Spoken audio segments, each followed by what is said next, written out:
Ça vous est déjà arrivé de ressasser encore et encore un événement sans pouvoir penser à autre chose? C'est ce qu'on appelle les ruminations mentales.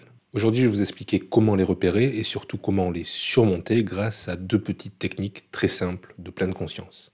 En gros, les ruminations, c'est ce dialogue intérieur qui tourne en boucle. Un peu comme une chanson qui reste bloquée dans la tête, mais en version envahissante et stressante. En gros, les ruminations, c'est un peu comme penser à un souci sans jamais vraiment trouver de solution.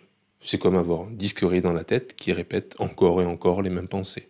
Des études montrent que les ruminations sont souvent associées au stress ou à l'anxiété. Elles peuvent survenir après une situation difficile, comme un conflit ou un échec, quand notre esprit cherche des solutions sans jamais vraiment en trouver.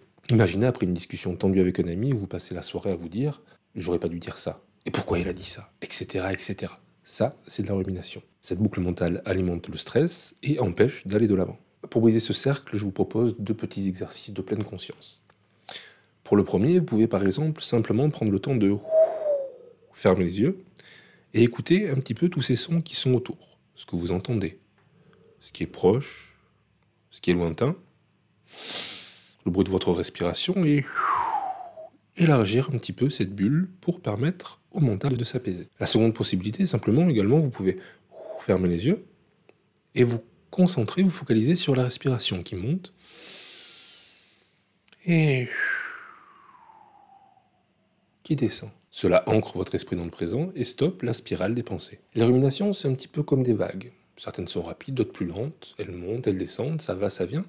Et avec la pleine conscience, vous pouvez apprendre à surfer dessus sans vous laisser emporter par elles.